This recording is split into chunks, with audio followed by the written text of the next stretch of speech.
Uulitin ko,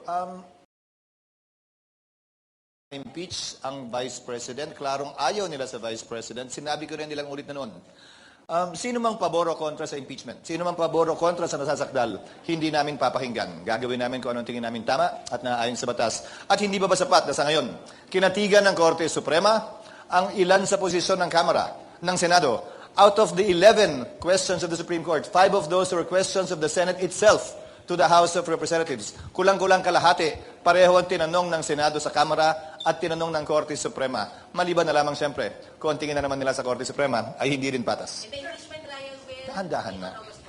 Ang pag-uusapan pa yon ng mga miyembro ng Senado, ng impeachment court, pag nag-resume na ang Senado. Pero yun yung tinatalaga namin dahil kailangan magbigay pa ng notice sa mga partido bago magsagawa ng hearing. Sir, yung assurance na daw na magkakaroon ng impeachment trial? Ayan na naman kayo eh.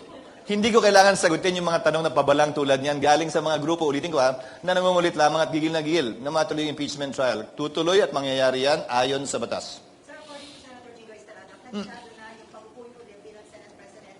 So, 18 senators na daw yung sumusuporta sa inyo. So, ready ka na ba na tanggapin niya? Sino man ang bibigyan ng kumpiyansa ng mayoriya ng mga senador, dapat hindi niya talikuran yung responsibilidad na yon. May numero man ngayon o wala, ulitin ko, ang magpapasya niyan yung pagbubukas mismo ng Senado dahil doon lamang bibilangin yung boto bilang pagsuporta sa susunod na bagong Senate President. Hintayin na lamang natin yan. Hintayin na lamang natin. Hindi naman dinidiscuss yung resolusyon na pinapresenta yung resolusyon yun. Botohan by a show of hands ang nangyayari sa Senado. But you know that you have a supermajority backing. We are hopeful. We are hopeful, yes. Yun yung imumungkahi ko. Bakit yun ang petsang yun? Dahil kailangan bigyan ng notice yung mga partido. Hindi naman pwedeng naisipan lang ng majority ng Senado, pag open ng Senado, bukas na bukas din. Kailangan may sapat na panahon para mabigyan ng notice yung mga partido. What can they expect dito sa first week ng pagbabalik nyo if wala pa yung impeachment trial? The usual organization ng mga committees, pag-elect ng mga chairman, vice chairman at members ng mga committee, at pagbasa on first reading ng mga bill na final para ma-refer sa committee at tumakbo na yung legislative process sa mga bill na ito. So, sa na yung distribution ng committee chairman? Hindi pa. Mafa-finalize yun kapag kami formal nang na-elect na Senate President. Pero may mga na-assign na. Again, hindi pa. Lahat yon mafa-finalize kapag nababago naman yun usually. Sa tagal ko sa Senado, Sally, nababago yun paminsan-minsan. So mahirap magsalita ng patapos hanggat hindi pa nahalal. Pero yung mga sumusuporta, sir, may mga hiningi na sila sa inyo. Napag-usapan na ang ilan pero hindi pa lahat. Hindi yung August 4 na date ay ano na yun, sir, consensus. Hindi pa kami nagkakausap eh. Gusto kong mag-formal kaming magkausap bilang isang Senado, bilang isang impeachment court. Pero yun yung mungkahi dahil nga ayon sa legal team, kailangan ng notice at period para ma-notify ang mga partido. So, what do you say, sir, mga nagsasabi na delay? Anong itutugon nyo doon sa nagsasabi na delay na naman? Hindi namin trabaho na madaliin ito. Saan ba nakasulat na madaliin ito? At kung hindi porkit nagmamadali sila, ay kailangan na rin namin magmadali. Gagawin namin ito sang-ayon sa proseso. Ulitin ko, madaliin, delay na naman, bukas na bukas yan, mag-hearing tayo kahit walang notice sa mga partido. Paano naman yun? Hindi naman po pwede. Sa plenary yan.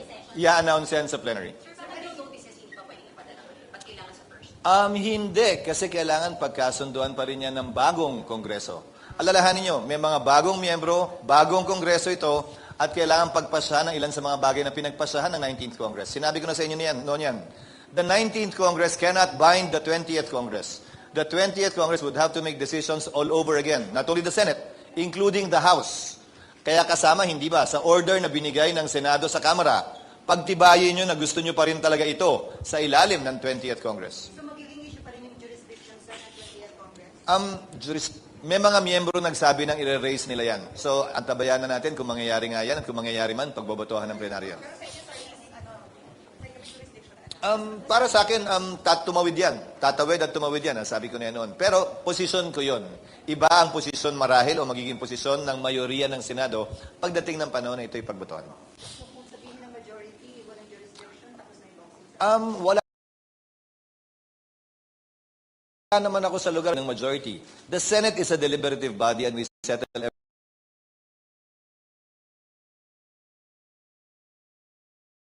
That is clear to everyone concerned, especially those covering.